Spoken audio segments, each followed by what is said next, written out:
we can get started now. And 4 past the hour.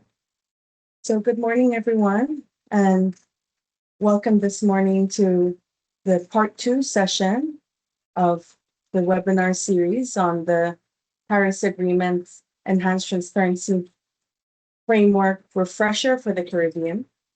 So today's session is part 2 of the series, where we'll be looking at the flexibility provisions as it relates to the Enhanced Transparency Network and how countries, particularly Caribbean SIDS, can use and optimize these existing flexibilities as they are preparing their biennial transparency reports. My name is Brittany May Manjaran, and I am the Anglophone Caribbean Transparency Network Coordinator from CBIT-GSP, and I'm glad to be with you all again this morning. Just a quick overview of the agenda today. I will be hearing from Ms. Freya Milford shortly, opening the session for us. And then we'll be taking a look at the flexibility provisions, look more into detail than we did in part 1. And then at the most interesting part of the session, we'll be looking and hearing from countries in this region on their experiences of how they applied their flexibility provisions, followed by some time for discussion and questions. And then we'll be closing. And without any further delay, I would like to hand the mic over to you, Freya, to kick us off. Thank you so much, Brittany, and good morning, everyone, and good afternoon from me in Copenhagen. So as Brittany said, and as many of you may have remembered from the first session, my name is Freya Milford, and I work at the UNEP Copenhagen Climate Center based here in Copenhagen. And predominantly I work with the CBIT-GSP project in coordinating and as a technical expert across many of the different regions that we're working in, including now the Anglophone Caribbean Network. So yeah, on behalf of the entire CBIT-GSP, it's a pleasure to welcome you all here for part 2 of this refresher series, of which today we're going to be focusing on the flexibility provisions for BTR reporting. So around 2 weeks ago, I think it was around 2 weeks ago in part 1, we revisited very much the foundations of the ETF, the Enhanced Transparency Framework. So looking at its overall purpose and also where it sits within the Paris Agreement, its core reporting requirements, and some of those outcomes from COP30, which again reaffirmed the centrality of the transparency to the overall global climate ambition. That's obviously the pinnacle of the Paris Agreement.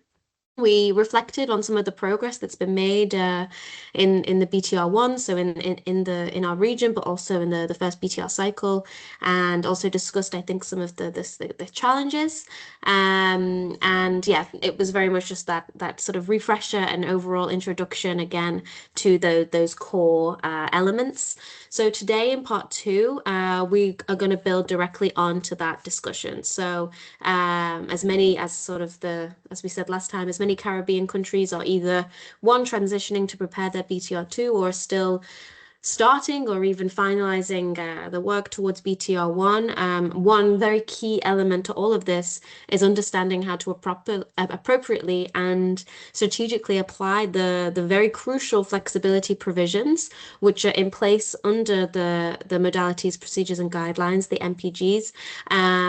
Using these correctly and how it can actually aid and enhance in your reporting, especially as SIDS and especially as developing countries. So as I think we touched upon a little bit last time in the 2 weeks ago, that obviously flexibility is very much a key feature of the ETF, and it has very much been designed to recognize national circumstances and the unique constraints faced by developing countries, but also small island developing states and least developed countries. By using flexibility properly and being able to use it properly really requires clarity, and that's what I hope we will be able to showcase to you all today. So what is this flexibility, what is available, what types of flexibility are available to use across the BTR, when it applies, how it can be strengthened, and how overall it can actually strengthen, using this flexibility can strengthen rather than weaken the transparency, accuracy, and credibility of these reports. I think sometimes a lot of countries developing countries often look at these flexibility and don't want to use it because they think, yeah, it lowers the credibility of their BTRs or of their reports, but actually it's the complete opposite. This flexibility is in place very much to allow for countries and country teams, especially with their different national circumstances, to really focus on some of the key elements instead. So this session, we're going to go deeper into the modalities, procedures, and guidelines. We're going to unpack, the flexibility provisions for the developing countries. We'll look at some examples, and we're also going to be hearing directly from countries that have applied or are applying these provisions, and also, obviously, as always, create space for some peer exchange. We want to hit any questions that you have relating to the flexibility. We are more than happy to answer, as well as the colleagues who will be sharing experience as well. So, of course, as always, I encourage everyone to use the chat function to ask any questions that you have as we're going through, or even raise your hand using that function, and also share your experiences or any other challenges or insights that you may have just into this discussion, because we really want to hear from countries' perspectives and also to help address any concerns or problems that might come up either now or in the future. So once again, thank you for joining this morning's session, and we look forward to this rich and maybe practical conversation around flexibility. So back over to you, Brittany. Thank you so much, Freya, for the opening and yes, the introduction to this session. This session is, as Freya mentioned, especially for you, countries and the practitioners who will be working on either their first or their second BTRs this year and next year for some of us. So let's take a look at exactly what does flexibility mean? What is the meaning? So the Paris Agreement's enhanced transparency framework really gives this legal basis for flexibility in Article 13 of the Paris Agreement, where the ETF provides flexibility specifically for developing countries that need it in light of their capacities. And so this flexibility allows for developing country parties with capacity constraints to apply tailored reporting approaches that are within the modalities, procedures, and guidelines of the ETF, while maintaining accuracy, transparency, consistency, etc., and comparability over time. And specifically, as it speaks to small island developing states, which is the context of this region, of the Caribbean region, paragraph 90 of Decision 1 CP21 states that least developed country parties, and small island developing states may submit this information at their discretion. So this is an example of where you have SIDS and LDC specific flexibility, but we'll continue to unpack flexibility that is for all developing country parties. SIDS and LDCs included. And as you see, we have the mentioning of flexibility throughout the Paris Agreement. So, of course, in Article 13, Para 2, which is here, and then also embedded within the modalities, procedures, and guidelines, into decisions on reporting tables and tabular formats. So the annexes to the BTR, and specifically in the technical guidance for BTR preparation. So why does this matter for this region, for Caribbean SIDS? Because we are countries with small populations, with limited technical expertise at times in climate transparency. We have a geographic dispersion across the Caribbean and across the wider Atlantic, and it often complicates data collection, and because of the sizes of the teams that are working on transparency and climate related initiatives, there's often competing priorities, which is normal in small island states. And further to that, that we have this nature of a high staff turnover, which often slows down the institutionalization of this key reporting process under the ETF, which is a biennial cycle. So these are just some of the things that this region grapples with. So flexibility then enables a meaningful participation without lowering ambition. So it gives developing countries an opportunity to participate in this global enhanced transparency framework and participate in the objectives of the Paris Agreement without lowering ambition. And it provides these flexibilities for developing countries. And so what flexibility is not, and Freya had started talking about this in her introduction. Flexibility does not mean that countries are non-compliant with the Paris Agreement or the ETF. It does not signal non-permanence, and it's not a sign of low ambition. So remembering that flexibility is embedded in the enhanced transparency framework as a way for developing countries to enable their participation in light of their capacity challenges. And so it should not be considered a sign of low ambition or low credibility. It's actually something that is a right that is to be used if appropriate and if identified, if there's a necessary capacity constraint implied. So this slide speaks to how flexibility is embedded in the design of the Paris Agreement. So whereby you have all parties, developed and developing countries, are required to submit their NDCs and report under the enhanced transparency framework and participate in the global stocktake.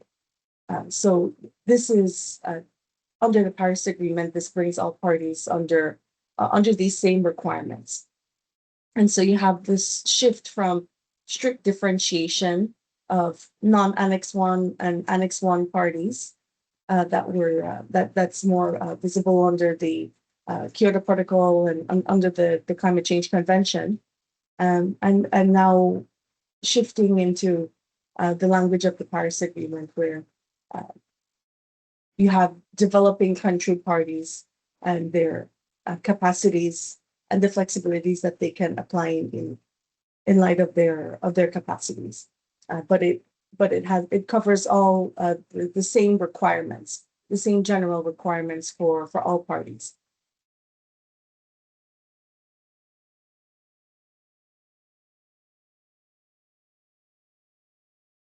And so when we look at operationalizing flexibility, what does this really apply to for developing countries? It applies to the scope and the level of reporting detail. So how in detail countries are reporting in their BTRs, the frequency. So this we'll take a look at the timelines and the methodologies, differentiation and methodologies, and also on the technical expert review process. And countries who apply flexibility must explain their capacity constraints and signal the improvements and the time frame that they will meet these challenges, correct these challenges over time. And this flexibility when we think about operationalizing flexibility, we must remember that this is for facilitative for facilitative purposes. So it's not intended to be punitive. So it's a non-punitive a process, non-adversarial. So uh, there's no there's no penalties for using flexibilities, and it's not meant to show uh, show a comparison between developed and developing countries. And it's also there to enable your participation, enable developing country participation.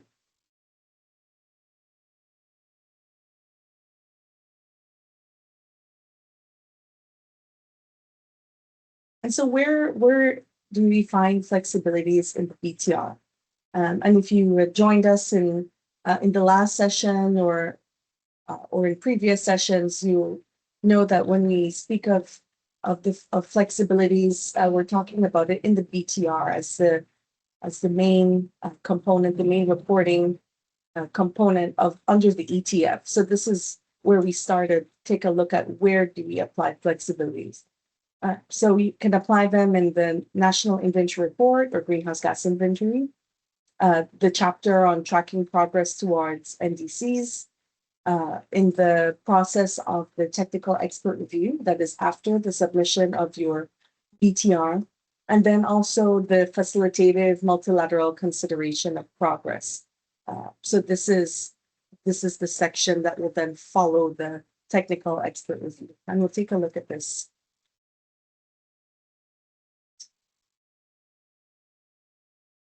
So let's go step by step and look at where can we find flexibilities in these four main areas. So we'll start with the greenhouse gas inventory, and this one has, this is the section that has the most, that covers the most flexibilities for developing countries. And I just like to note before we go into these chapters, that flexibility can only be applied where you have a mandatory component, a reporting component of the BTR. So if you notice, we have the greenhouse gas inventory, we have tracking progress towards NDCs. But if you notice, we don't include here the chapter on adaptation or on FTC, finance, technology, and capacity building needs and received. And why that is because you're not applying flexibility there, but those are non-mandatory chapters of the BTR. So therefore, it wouldn't be considered a flexibility. Flexibilities would only be applied where you have the mandatory components of the BTR. So I just thought I'd make that distinguishment before we go ahead. So when we look at the greenhouse gas inventory, we can see here that it covers flexibilities under methods. So under your key category analysis, uncertainty assessment, assessment of completeness, quality assurance, quality control, the guidance. So on the sectors and gases, so this is on coverage, and then time series. So this is on that time aspect, right? On how many years are being reported. So let's go step by step. So on key category analysis, we have the flexibility here to identify fewer key categories by using a lower threshold. So whereby you have flexibility to identify your key categories, which are your most important categories of emissions and removals in your country's greenhouse gas inventory, by a threshold no lower than 85%. So ideally, the main requirement under the MPGs would define that this key categories would be up to the threshold of 95% of the national sum of absolute values of emissions and removals. But developing countries have the option to identify key categories up to 85%. And this is important when countries are thinking about prioritizing. So these key categories are those that countries prioritize for future improvement, ensuring that they have the the strongest methodologies, higher tier 2 and tier 3 methodologies. So you have the option to have a lower threshold of what you consider key categories. And this often reduces the burden on resources to improve the various categories in the greenhouse gas inventory. And as I go along, please make sure to, if you have any questions, to take note of them or put them in the chat, and we will get to them. The second area of flexibility is on the uncertainty assessment. So there is the option in this case to omit reporting the quantitative uncertainty information if data is not available. And then instead, you have a flexibility, developing countries have a flexibility to provide at a minimum a qualitative discussion of uncertainty for key categories. So instead of quantitatively estimating and qualitatively discussing all uncertainties of emissions and removals. So this assessment is done and is important to get the idea of the accuracy of your greenhouse gas emissions estimates. But in the absence of this uncertainty data, the trueness of this data, parties can provide a qualitative discussion. And then of course, with trying to make improvements for future submissions and indicating the capacity constraints that are involved for not being able to report an uncertainty assessment. But often in where data is the issue, to just collect the activity data, countries often find challenges in collecting this uncertainty data as well, right? So this statistical metadata that indicates the percentage of accuracy, of trueness of the data collected, and of emission factors as well.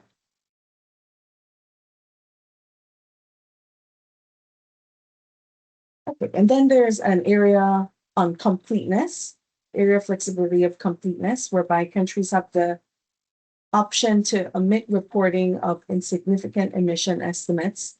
And so the flexibility here considers that you have a what is considered insignificant in this case, right? So flexibility to consider emissions insignificant if the level of emissions is below 0.1% of national total emissions, whereby it would ordinarily be considered below 0.2% of national total emissions. So you have a higher threshold of what is considered insignificant, and this of course is another way for parties to reduce their reporting burden. So if this category, if a particular category in a particular sector of your inventory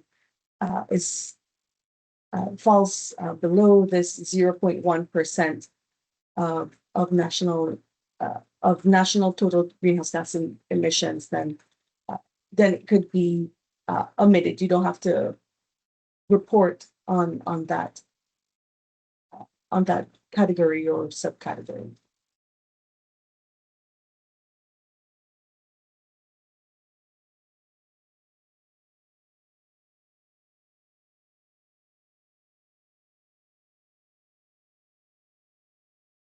Okay, and then the other one is on QA/QC, so that's quality assurance, quality control.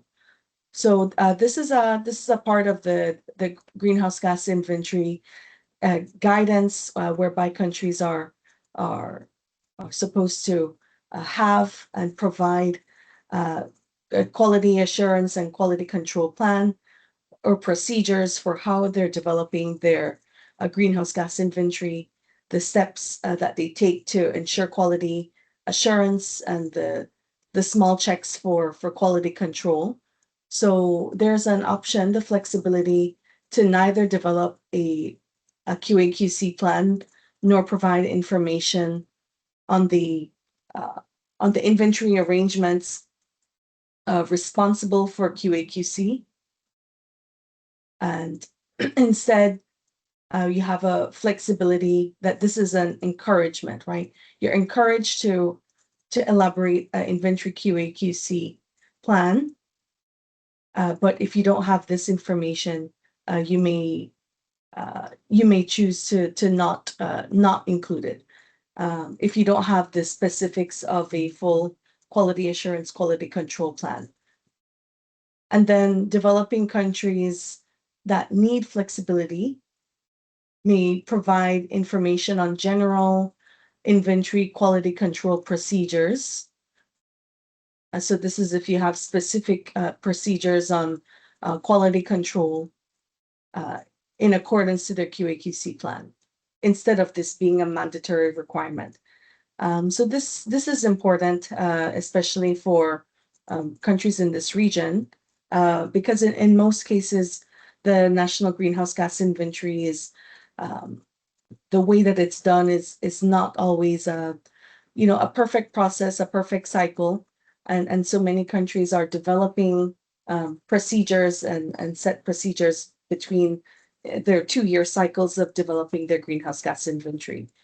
So if this QA/QC plan, which is a part of the greenhouse gas inventory process itself, is not fully developed, then you have this flexibility to this encouragement to report on it, but it would no longer, but you have the flexibility to not include it.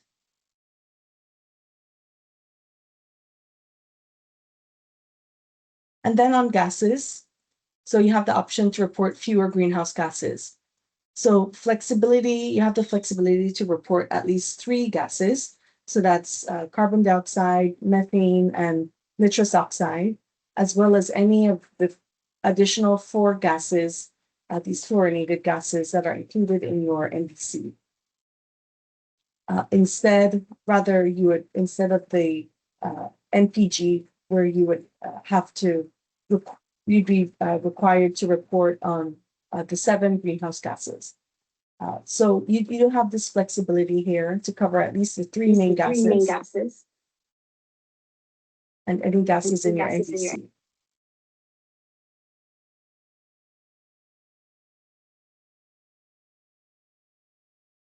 Let me know if you hear an echo.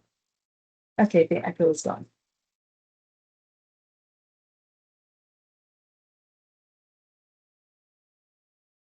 And for time series, you have the option to report a fewer years in time series and an earlier, latest reporting year. So what this means is that ideally, you're supposed to have a consistent annual time series starting from 1990. For obvious reasons, this is a challenge for a lot of developing countries who don't have data collected from 1990. So you have the option to utilize the flexibility on your latest, on your earliest reporting year. And so you have this flexibility to, at minimum, use the reference year period from your NDC, in addition to a consistent annual time series from at least 2020 onwards.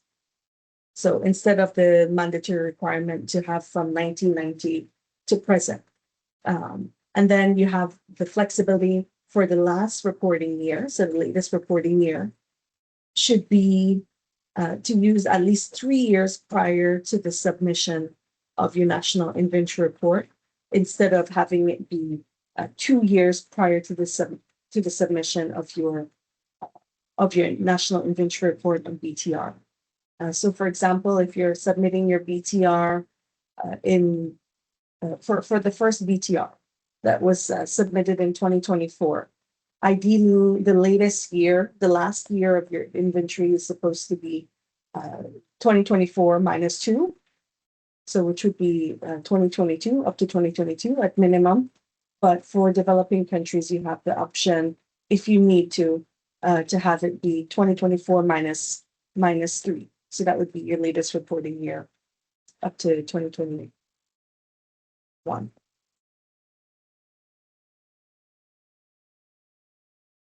Okay. Just let me know if everything is clear so far. This is one that we often see used quite a bit. This area of flexibility because of obvious data collection abilities.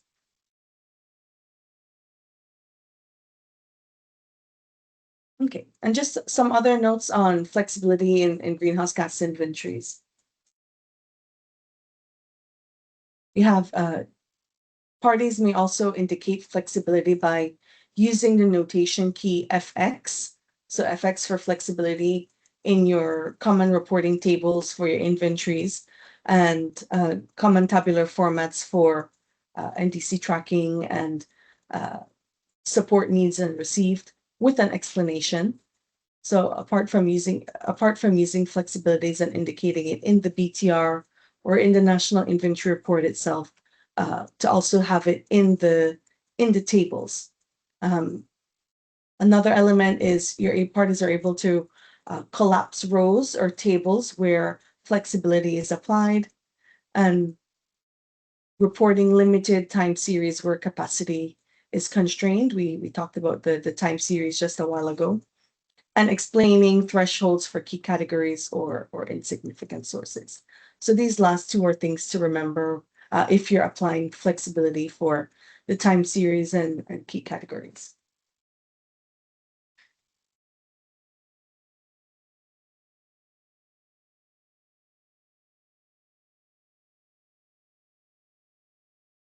Okay.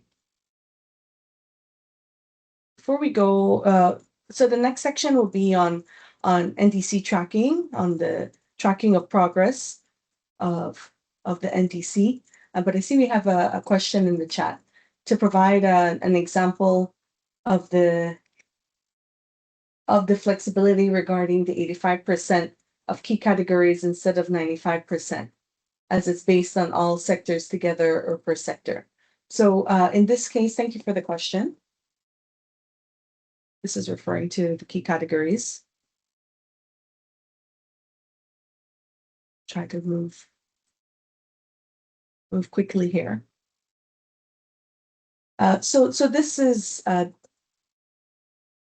this flexibility applies to applying this 85% threshold to all national emissions and removals. So when doing the key category analysis, this includes your emissions, which are your positive emissions, and also your removals, which would be from your land use and forestry sector. And when you're doing your key category analysis, everything is summed, but the absolute values of these emissions and removals. So this is an important part here. So it doesn't matter if you have for example, forest to forest land to forest land, which would mean you have some positive emissions, some removals, basically some removals from your inventory. If those numbers are at the top along with all of your other high emitting sectors like the energy sector, for example, then you would have, you could then allocate this 85% to whatever falls within these, to whatever falls within the 85% of national emissions and removals. Yeah, so this is based on all sectors together.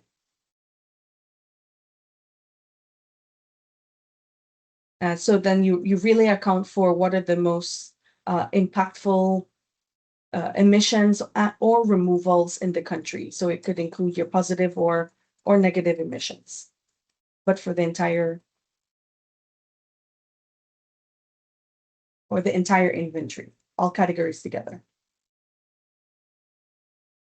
Okay, so okay, very good. Let me move to the NDC tracking chapter because I know we have some time some time is running up on me quickly, but it's important that we get the specifics of these flexibilities to you. So on the NDC tracking chapter, we have the area of flexibility for the estimates of expected and achieved greenhouse gas emission reductions for actions and policies and measures. That's what PAMS is. So you have the option to omit reporting these estimates. So developing country parties are encouraged to report estimates of how much greenhouse gas emissions would result from specific policies or mitigation actions that you have listed in your BTR. So if you have a set of, if you're listing your set of mitigation actions and policies, you have the option to not include what would be the greenhouse gas impact, right? The emission impact of those actions.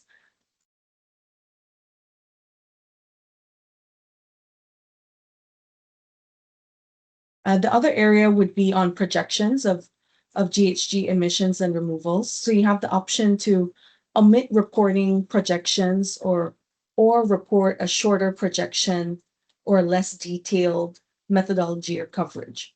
So this is another one where projections on a whole are encouraged, and it's an option. You have a flexibility to not report on your projections, but if you do have them, then you can if you do have them, you can then have the flexibility to extend your projections to at least the endpoint of your country's NDC, extending instead of extending projections for 15 years beyond the next year ending in 0 or 5.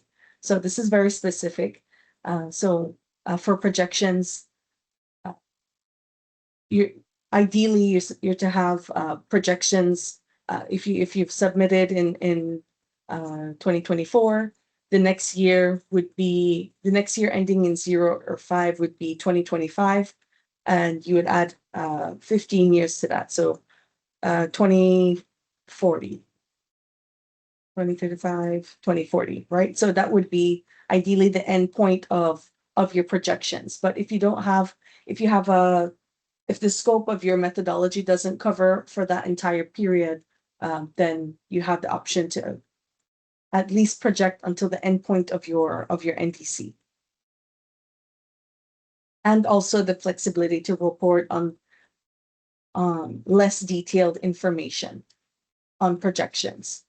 So this is it's self-determined. So if you have work on projections and if you don't meet all of the specific requirements under the MPGs for the time frame and the level of detail, you have flexibilities there as well.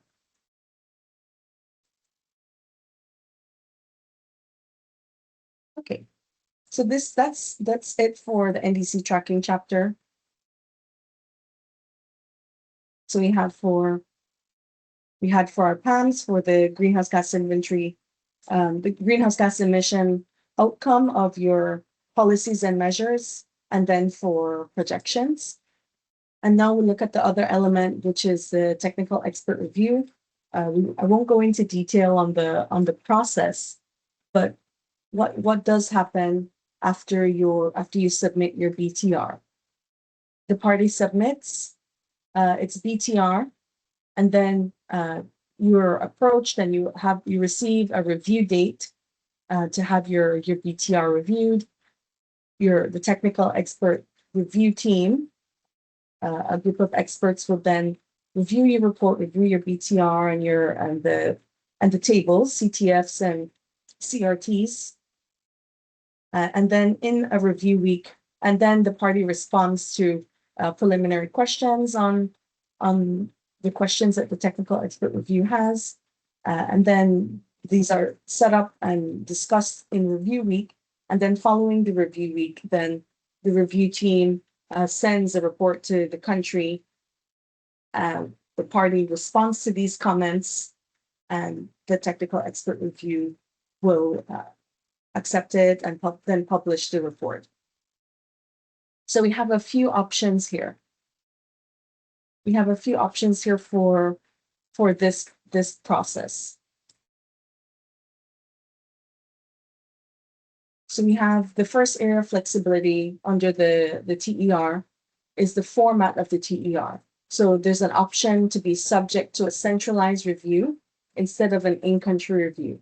And this goes especially for countries, first BTRs, which would be in-country reviews, whereby the technical expert review team would come into the country and have that in-country review of your BTR. So there's the option to have a centralized review. And so what this means is that the review team convenes in one place and reviews the BTRs of several parties. This is often done in Bonn, Germany, for example, instead of them coming to the country. This is an option for developing countries who may choose to not have these reviewers in country and have a longer and more deliberative process. There's a specific flexibility here for SIDS and LDCs for this format of the technical expert review. So SIDS and LDCs may choose to participate in a centralized review as a group, right? So this is an option if when you come to the time of your technical expert review, if you choose to have a centralized review as a group or as a region, you can request this if you're a SIDS or an LDC.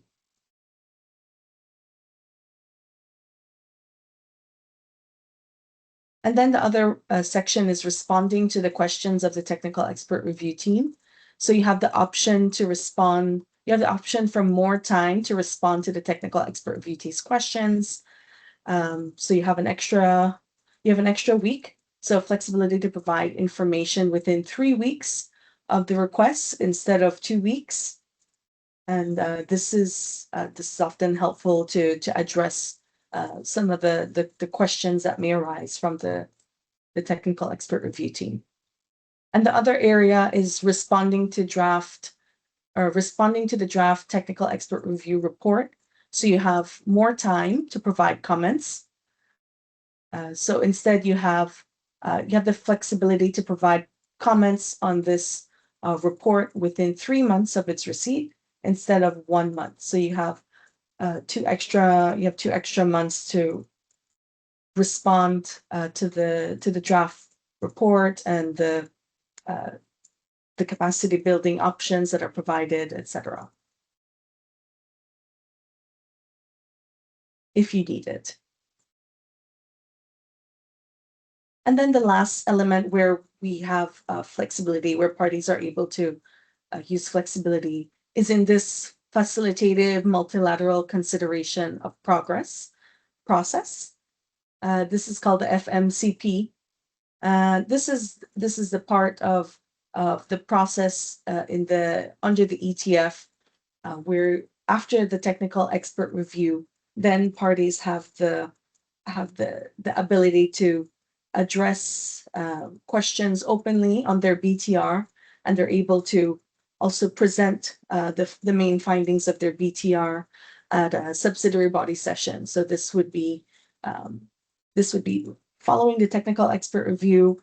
The next session, more than likely, of either the subsidiary body sessions in Bonn in June or at a COP, then countries would be able to present their BTR, and other parties would be able to provide questions either virtually or in person. So you have the option here to respond to these written questions, and you have more time to respond to these written questions that you may receive from other parties. So you have the flexibility to respond no later than 2 weeks prior to the FMCP working group session through the online platform, instead of no later than 1 month to this work group session. So you have this option here for more time to respond. And specifically for SIDS and LDCs, you may choose to participate in this FMCP as a group.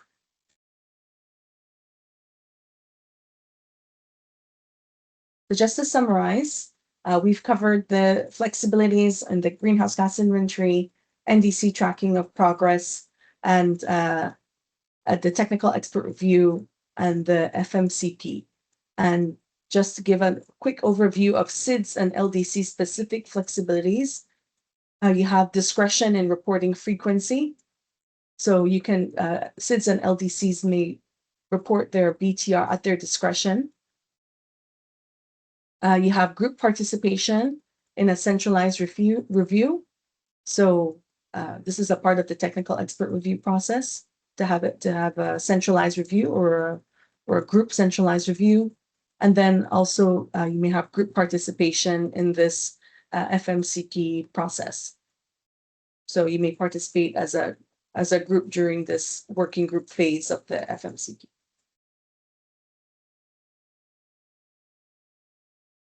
And the five steps approach to applying flexibility: assess the capacity.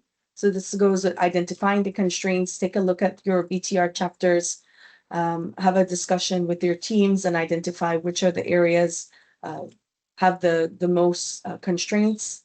Determine the scope. Determine which sections that these will apply to. Which chapters, which sections, in what detail. Clearly document them, explain what and why, and this is an important part of flexibility. And then think about outlining the timeline for planning your improvements. And so these are the four that fit within the BTR. And then beyond that, you have this element where you can seek support, engage partners like ourselves or other transparency partners to help address some of these flexibilities, some of these capacity constraints for your next BTR cycle. And so good practice in documentation looks like this BTR applies flexibility under decision XYZ, including the paragraph, and shows an improvement pathway.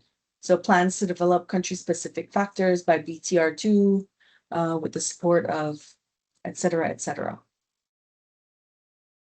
So don't forget to explain which provision you're applying and explain the timeline, right? Have improvement plan or explain the general timeline for addressing the flexibility. And I have some snippets here from some examples of good practice from the region and from South Africa as well. So including inside their flexibility chapter, a bit small. But yes, specifically the MPG, indicating that which MPG on projections, what is the reason and capacity constraint, and then self-determined time frame for improvement.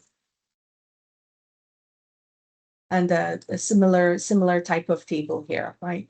What is the area of flexibility? What part of the MPGs, what paragraph is it referring to? Giving the reason, and then also explaining the flexibility and providing the reason and timeline.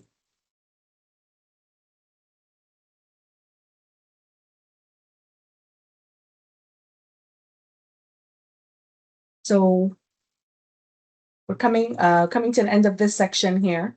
Flexibility begins is within the Paris Agreement. It's a right for developing countries to apply flexibility if you need to, based on their capacities. Although transparency is still required, so clearly identify what the flexibility you're choosing and the explanation and transparent reporting are essential, and the element of progressive enhancement. So countries should progressively improve transparency over time through their successive BTR cycles. And with that, I will take a pause to see if there are any questions. If there are any questions or any comments from the crowd. Yes, I see a hand up. Go ahead, Edmund. Yeah, thank you. Thank you for the presentation. Good morning, everyone. I'm wondering if there is a link between the stock taking exercise that is done under a particular BTR, the technical expert review that is done, and the information that feeds into the subsequent BTR, which will probably for us be BTR2. And how does that work in terms of like the timelines of when all of this is done, given that we are small early developing states and we have flexibility? So I'm wondering where's the link? Like you have something there with the improvement plan. Where does that come out of the stock taking exercise, or how does all of this work? I'm wondering. Thanks. Thanks. That's an excellent question, Edmund. So the improvement plan that's referred to here is the improvement plan that goes within this is the country's improvement plan. So how does the country intend to make improvements within the next BTR cycle? So ideally, you have your BTR submissions, which would be every 2 years, starting from December from 2024, December 2024, which was the deadline for the first BTR. And then you have your global stock take every 5 years. So at this every 2-year cycle, the Secretariat does compile a BTR synthesis. There was one for the first set, and that does go into and feed into the global stock take to see how countries have been addressing the different elements, right, of emissions and removals, of the adaptation component, the finance component, etc. There's also although now where we have this discretion in reporting with SIDS and LDCs, all the BTRs may be coming a bit staggered, and so it may not fit perfectly into the stock taking exercise, but it is accounted. It is accounted in whichever cycle it fits into. So I just thought I'd make that distinguishment there. And then the technical expert review, after a series of technical expert reviews, there's also a report that's compiled on the improvements and the findings of the technical expert reviews of a series of countries. I'm not sure if this has been done yet for the first cycle of BTRs as yet, but I understand that this is something, and then a general set of recommendations would be forthcoming from the findings of capacity constraints from that are found within the series of BTRs that have been reviewed.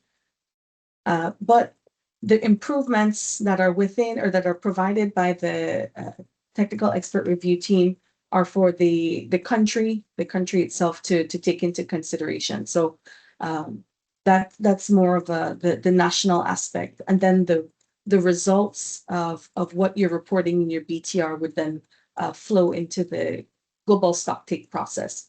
So there's two different things happening there, but I do believe that they're all connected, and I'm sure you would find some of those same improvements and capacity building options that are provided by the technical expert review, overall report, a summary report to be found in the findings of the global stockpick as well. But it's mainly as a national exercise, right? To help the country identify what it would need to do or need support on for the next BTR cycle. Okay, see another question? Please go ahead. Oh, Ambassador, go ahead. Hi, greetings to everyone. Kennedy Roberts from Grenada. I just want to indicate this was very informative and I appreciate the session today. Grenada has completed its first BTR in December 2025. However, we have not, due to several administrative and other issues, have not submitted it officially to UNFCCC. Based on that, our report used the 2025 -3 as the point for our data collection. That's 2022. Would there be any implications for submitting it in 2026, even though the completion date is 2025? We're in the process of overcoming the administrative hurdles, and hopefully by the end of this quarter, end of March, we'll be able to formally submit it and upload it to the forum. Based on that timeline, what do we have to do to trigger the technical expert review process? And based on the timeline that you showed previously, it takes about 3 to 4 months for the establishment of the team to then proceed to visit the country. And I believe that the best practice, or what has been suggested from previous forums, is that the first review should take place in country. Do you suggest that that is the approach rather than looking at a centralized review for that first one? So I'd appreciate some feedback on that. Thank you. Sure. Thank you. Thank you, Ambassador Roberts. Good question. I'll take your first question first, which is on the timeline of your greenhouse gas inventory. You use the flexibility for submitting year -3, which should have been in 2025, but now you'd be technically submitting in 2026, so you'd be outside of that 3 years flexibility that you have. I would say that noting that the challenges that are there, you can explain that or explain that, have a explanation at the time of your submission. I think at most you would receive some questions at the time of your technical expert review, but there shouldn't be any penalties for it, and it's very good already that that you've recognized that this is an area that falls outside of flexibility. I think as long as there's sufficient explanation, whether it's at the time of your submission or within the submission, if you have a chance to note that in the document, but at least at the time of undergoing your technical expert review. I know we have some colleagues in here from the UNFCCC as well, that may have a different idea, but noting the challenges, the extraordinary challenges, there shouldn't be any penalties. And then to trigger the technical expert review, I know that's something that is done from the side of the Secretariat. So at the point that you submit, the timer starts to to initiate that process. So the UNFCCC will gather its group of reviewers to be assigned to the Grenada team. They'll discuss with the country of when the best date for a review is, if you would prefer to have it in country or centralized. I personally think having an in-country review is a very good exercise. It gives the reviewers and it gives your national team, your BTR team, the chance to have that hands-on experience in addressing the questions and seeing how the process takes place. So I think that's always a beneficial part of having an in-country review. But countries do choose to have a centralized review for whichever reason that might be, whether it's time or availability of their experts, etc. There could be a host of reasons, or other costs, for example.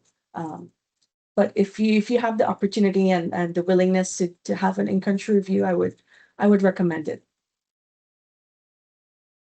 But of course, the choice is yours always to the country. Thank you.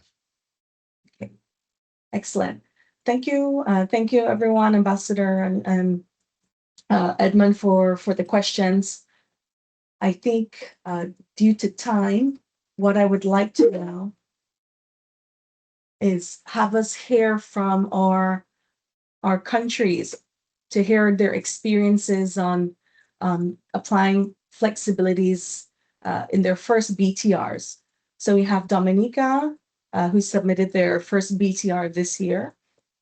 And congratulations. And I'd like to invite first Ms. Martina Duncan. She was one of the lead contributors for the Dominica's BUR and BTR1 in partnership with the Initiative for Sustainable Land Management, supporting the Ministry of Environment, Rural Modernization, Kalinago Upliftment, and Constituency Empowerment in Dominica. Welcome, Martina. Thank you, Brittany. Thank you for having me, and good morning to everyone, and afternoon in some cases. So I'll briefly present, mention about Dominica's BTR process in regard to the flexibilities applied. So Dominica, we said some. Yeah, saying the echo. Okay. So as Brittany mentioned. Still hearing that echo. Let me disable some of the mics. Maybe I might. That's okay. Try again. Is this better now? Okay, I'm not hearing anymore.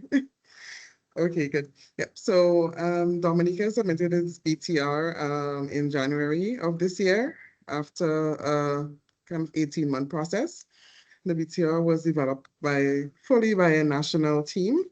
All of the experts are Dominicans based in Dominica. It was a really big learning curve.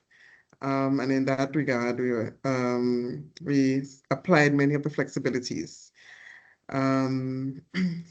So in terms of developing the BTR, we also were able to build on ongoing processes. So for example, the National Forestry Inventory was going on at the time. And we were able to use that as because they had then developed the inventory for the forestry sector. So in that case, the forestry sector has a full timeline. So Brittany, I had prepared a short presentation, but I see I cannot share, but I can just speak anyway because time is against us. Yeah, and of course the BTR was developed under the Ministry of Environment with the support of the Partnership Initiative for Sustainable Land Management and UNEP. So we applied flexibilities in the greenhouse gas inventory section, and these are for on the paragraph 25, the key categories analysis, where we use that 85%.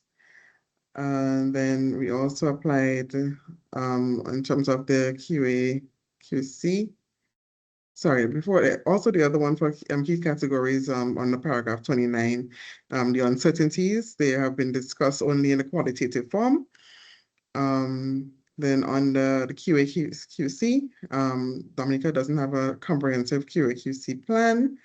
And the aim is of course develop this by the second BTR. Martina? And then, yes? Sorry, excuse me, just quickly, you should be able to present now, Okay. if you wish. All right. Oh, yes, I see that now. Thanks. Let's see.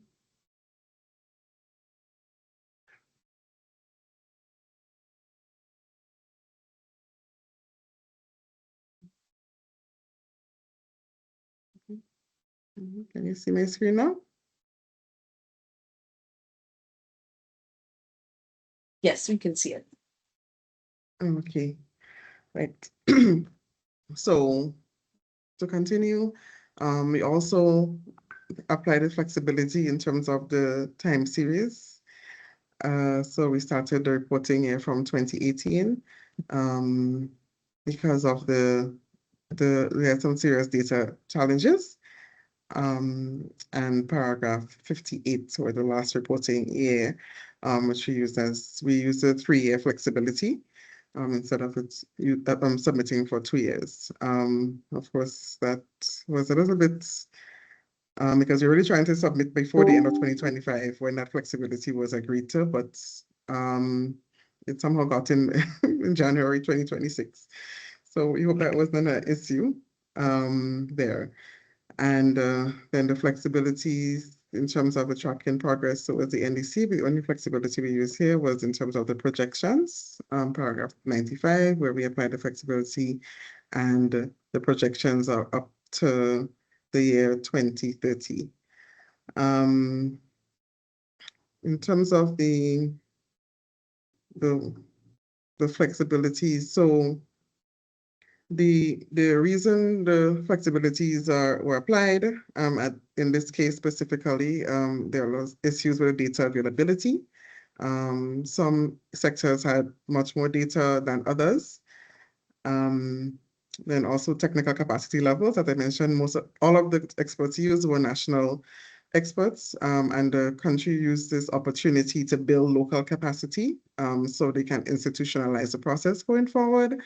So it was a really big learning curve for everyone in the process. And then of course the time constraints it's the time constraints, but based on the time the project started, the resources became available and so on. It took a bit longer also in terms of the learning, having to learn the process. And do it as comprehensive as possible with the capacity limitations. And of course, the political commitment, the government really wanted to submit this in a timely manner, and they're really pushing to get it done as good as possible, but also highlighting obviously the technical capacity. So basically, it was a big capacity assessment process, and having to identify the flexibilities even before you haven't identified those flexibilities even before you finalize the inventory or while you're filling in the using the BTR tool and so on. It was quite challenging, but we're able to understand a little bit better what was needed, and so a lot of local capacity was built in the process for support from UNEP and the CBIT process. And I want to say thank you also to Brittany for your support and your review and guidance in the process for Dominica. So I'll stop here. Thank you. Fantastic. Thank you so much, Martina, for giving that presentation and how it was for Dominica's process in putting together their BTR and applying flexibilities. And you clearly explained that a big part of the drive was the political commitment to get it submitted on time, right? And having these the issues with having to determine your flexibilities even before using the ETF reporting tools, etc. That's a discussion for another day. But thank you so much, and well done to the Dominica team. I do invite the colleagues and the uh, persons in the chat to also uh, give their offer their questions and comments uh, for Martina on Dominica's process. Um, but stay on the screen for now, or stay with us for now, Martina. What we will do then, due to time, we'll ask our other colleague, Kelsey Garbutt, and she was one of the lead contributors for Belize's BTR process to discuss, and then following that, we'll open the discussion for both countries. So Kelsey, welcome. See you online there. I hear you. Thank you. Thank you, Brittany, and morning, everyone. Similarly to Dominica, we did have flexibilities applied to Belize's BTR in our GHG inventory chapter and our tracking NDC progress chapter. So for our GHG inventory chapter, um, most of most of the flexibilities applied was mainly due to data gaps. So we had multiple sectors like that had occurring activities that would produce GHG emissions in Belize, but we didn't have access to the data either because of inconsistent data in the time series or sectors didn't have the data available. So this is mostly the constraint that we had in the GHG inventory. So the first flexibility that we applied was the time series, paragraph 57. So usually it's supposed to start from 1990, but we started from 1994 just because we didn't have the data, historical data available before this period. We also had flexibility applied to the gases that we reported on. So we reported on 4 gases out of 7, which was CO2, CH4, N2O, and HFCs. And this is predominantly because these are the main gases that we have data for in Belize and that we use in Belize. But other gases, currently, again, the data is unavailable. We also applied flexibility to uncertainty assessment, paragraph 29. Um, so usually we'd want it to be quantitative, but we had to do a qualitative assessment, and we identified our key categories as LULUCF. This were a net carbon sink in Belize, and then our highest emitting sector was the energy sector. So currently we can only qualitatively describe this uncertainty because we don't have enough quantitative data to do a quantitative uncertainty assessment. And then we also had flexibility for the completeness, again, because certain sectors we didn't have the data available either because in the time series, you know, some years would have data and then some years wouldn't have it for a sector, or either the sector or the type of activity emissions wasn't occurring in Belize. So we had that lack of data, and then we also had the methodology and calculation discrepancies between sectors. So what our improvement plan included was kind of having a central hub or some kind of centralized data collection scheme so that the NCCO, which is the Climate Change Office, that is in charge of putting together the BTR and the inventory, you know, can coordinate with the different sectors and stakeholders to ensure that we're getting a standardized data and a complete set of data. And then we also have improvement plans for capacity building to ensure that we have the human resource because a lot of people are usually busy within the sectors doing other, they have other priorities within their sectors. So yeah. Moving on to tracking NDC progress, we had flexibilities in our NDC indicators. So a study was done to create a system to measure progress towards our climate targets. And I think we had identified 192 possible indicators. However, it's still not finalized as yet. So this is something that we're we're currently working on. So for the NDC progress, it's more about building the MRV framework. We also have flexibility applied to the mitigation impacts, the PAMs, which is paragraph 85. So Belize has many policies that are being developed and action plans in the pipeline. However, again, we just need to build capacity, technical capacity to quantify the GHG emissions deriving from these numerous policies. And then lastly, we also applied flexibility to our greenhouse gas emission projections. I don't believe that we did project and report these projections just because, again, the lack of capacity. So a lot of this just goes back to building that technical capacity to be able to report on these various data sets. And again, the monitoring frameworks are lacking in Belize. So we hope to improve this before BTR2. And with the GHG, we're hoping to improve that before the next GHG reporting cycle. Excellent. Thank you so much, Kelsey.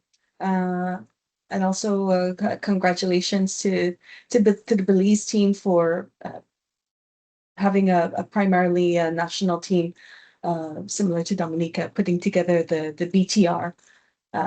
I failed to mention that Kelsey is not actually in the National Climate Change Office, the office responsible for the BTR, but she's in the Coastal Zone Management Authority Institute. So as you can see, you have experts from different places in the government system working on the national BTR.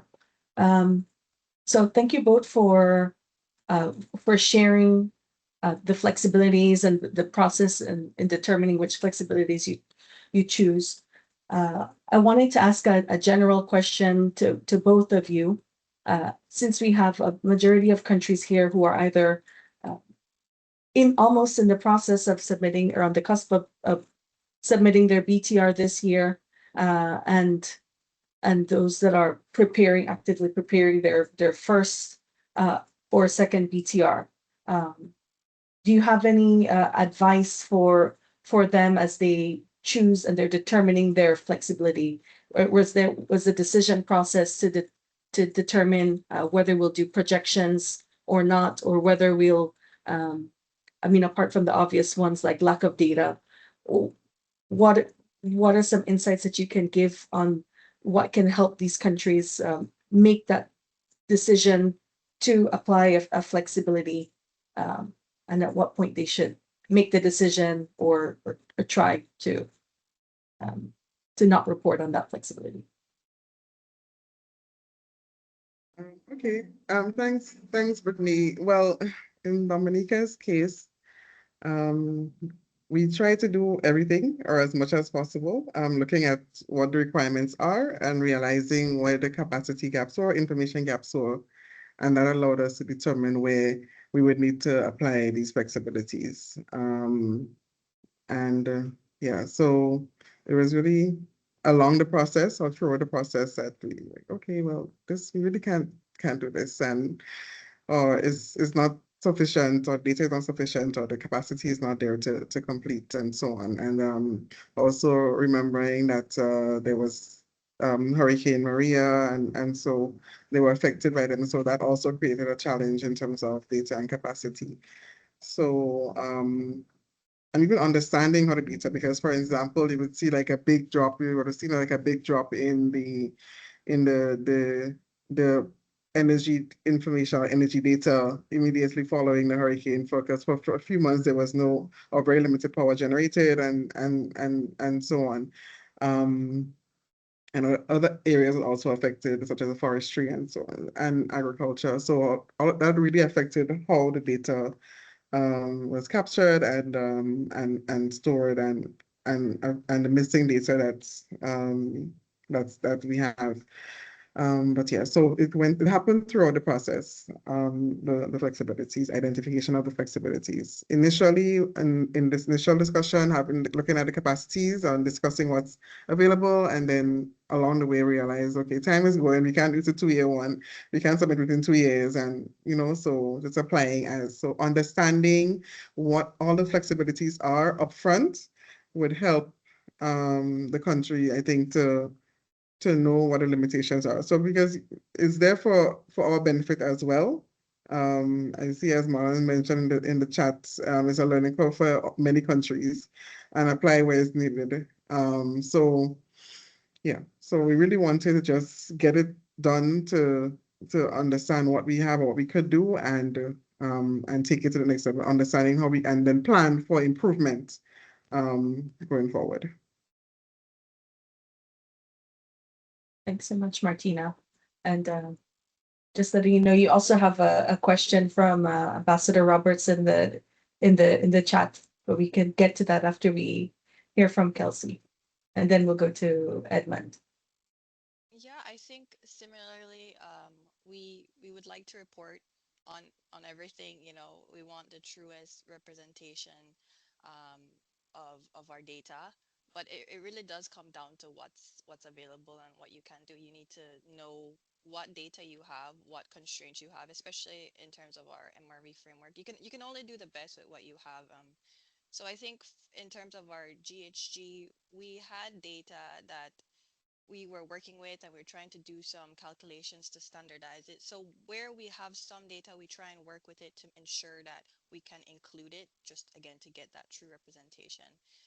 But at the end of the day, it really comes down to what you have, and you know, we understand that even if we don't have it now, we are trying to improve the capacity to have it in the future BTRs and reports.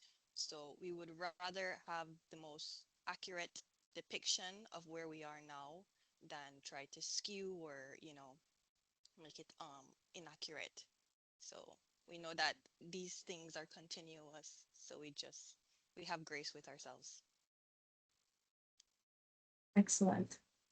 Thank you. Thank you both for sharing so candidly the experience. I know each country has its own self-determining process, and at what time do you make the decision to take that flexibility or keep trying to make improvements depending on the timelines that you have, on your PS or your minister stating that you need this BTR in this year, 2024 or in 20, whatever the case is. So lots of competing decision-making processes there that makes it easy for the country. We have a question here, a hand up from Mr. Jackson. Please go ahead. Yeah, thank you, Martina and Kelsey, for the presentations. First question for both of you. How long did it take from start to finish? An additional question for Martina. Since you did this in-house, I'm wondering how was that done? And in terms of procurement, is it that you had individuals with the chapters? Is it like a local company, consultancy firm at the national level? I'm asking because of whether or not using people from outside and you have to go through all these procedures to get them, whether using in-house will actually limit the amount of time that it takes to actually do the report. That is what I'm trying to figure out. Thank you. Okay. Thank you, Edmund. So Dominica's process from start to finish took about 14 months, 15 months, sorry. Yeah, and local persons were persons already working in the field, in the different fields. So there was someone for every chapter. We had different persons for every chapter, and they put their team together if they needed to, and or worked alone in some cases, and did what they had to do to prepare those chapters. The procurement wasn't a challenge because I know some countries don't allow government workers, for example, to take on additional contracts. That is not the case in Dominica, so it was very easy to just issue a contract to for someone to support the process and to prepare a chapter.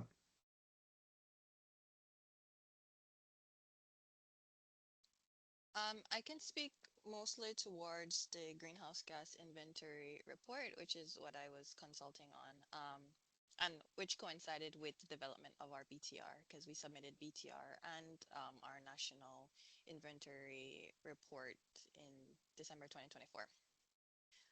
For the inventory report itself, I think we have a GHT cycle of 2 years, if I'm not mistaken. So we would usually start preparing like from the end of the GHG report, and then it just continues. And we have a lot of sectoral help with that. So each sector has to write their own annual report. And so we extract that from them and we kind of synthesize it into the National Inventory Report. Excellent. Thanks so much for the insights on the two processes, both which were done with national experts, from my understanding. I see you have a hands up from Ambassador Roberts. Question. I just wanted to add that in the Grenada context, in February 2025, we had a workshop with you, Brittany, and a team looking at how are we going to start doing the report. We recruited the team by April, and Grenada was so fortunate to have the local capacity to a great extent. We were able to get the MRV hub to focus on chapters 1 and 2, the mandatory chapters, and we did magic. You know, Martina was part of that team, and we were able to complete that report, you know, by the 19th of December. And that is going through submitting a presentation to cabinet, going through editing things and so on. And I want to say that Grenada was so blessed to have a team to that we were able to do the reporting in, I have to say, a few months, 9 months, 8 months. So in answer to the question about the time, it can be flexible based on the resources you had, because fortunately we had the 2 years resources to deal with from UNFCCC, and so we were able to get it done. So that's an example. So we're currently doing the review, hopefully to submit our proposal for BTR 2 and 3 in the next few months. And the target is for BTR 2 to be completed by December 2027 and BTR 3 back on track for December 2028. Thank you. That's very encouraging stuff, Ambassador Roberts. And yeah, big kudos to Grenada as well. With that, you had a very ambitious timeline to get your team together and get things rolling. And as you said, your BTR is ready and one step away from being submitted. But the main work was done, in a short amount of time, with I think it also goes to say with the leadership and the push of how countries would like to, how that effort is determined, by the country, to get the teams together.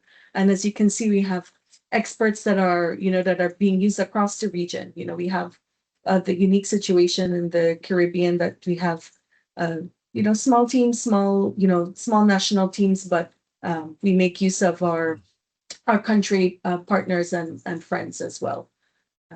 So thank you, Martina, Kelsey, Ambassador Roberts, for sharing those excellent examples of how this work can be done from despite limitations and with the full force of national and regional experts. I'd like to. I think we had one more question, or if anyone else had from the audience, unless it's been rescinded.